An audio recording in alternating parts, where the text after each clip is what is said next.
Hey, this is Aleksander Vitkin, and I'm here on the Charles Bridge in Prague once again. And today I'm going to talk about how you can work and travel at the same time. So I've been traveling since 2012 while working on the internet. And all I did basically was I just went out of Belgium and started traveling. First went to Barcelona, then I went to Turkey, Hungary, all kinds of places. I even went to Asia, all over the United States. A nearly deserted island in the Philippines. Anywhere where there's internet, I was able to work online. Just like I'm here in Prague, even though I don't have a local job, I do own a business online. And you don't actually have to own a business, by the way. So if you want to travel while working, so all you need is basically a laptop and an internet connection and nothing else at all.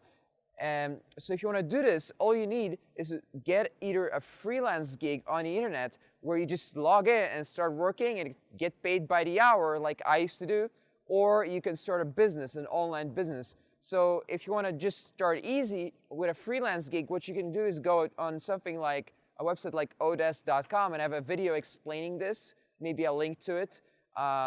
So you go on there, and if you have a marketable skill, something that people are willing to pay you for, like SEO, sales, marketing, etc., then people will be more than happy to hire you. They don't care if you're traveling, not traveling, as long as you do your job, as long as you're logging your hours properly, and you will get paid like $10, $20, $30 per hour, sometimes even more.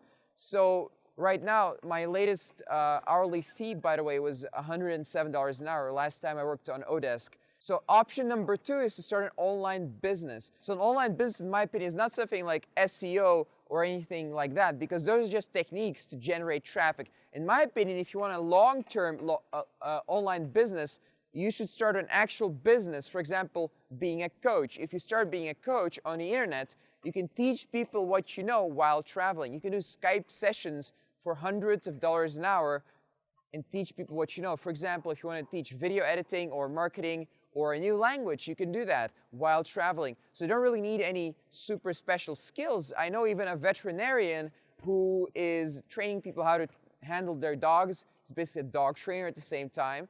And in the first week that he had a video online on YouTube, he made his first sale. So imagine if he does 7 sales per week like that, which is totally possible. I've seen people do this over and over. He has himself a business. And as long as he has satisfied customers, people come back more and more to him, and he can basically build and scale his business. So it's a much better business than just doing like SEO or any of those catchphrases that people use for online businesses right now. So I really encourage you to develop your own brand and start a business, for example, as a coach, and then develop it into a mastermind later on. And if you do this, you're really not stuck to any one place. You can travel, you can do whatever you want. You can go to the United States, you can go to Alaska, you can go to the North Pole, South Pole, whatever you want. You can be on a ship as long as there's internet. There's really no limit. So everyone is really looking to travel. Like all the young people right now are looking to travel. And all it takes is you don't have to be a hobo, you don't have to be a backpacker, you don't have to be whatever, you don't have to sleep on people's couches. I've never had to do that. I slept in hotel rooms, I slept in hostels, I slept in apartments that I rent. And another thing I recommend is that you actually rent places. So you should rent places on Airbnb and local renting sites for a month, 2 months, 3 months. That is what I'm doing right now. So you develop a kind of a routine and you can really get into your workflow. And if you can do that, that's much more productive than traveling every week, for example. So yeah, that's my tips for traveling if you want to work at the same time, so you don't have to be a backpacker or on a small budget. So yeah, that's it. Thanks. Subscribe and comment below if you have any questions. Thanks.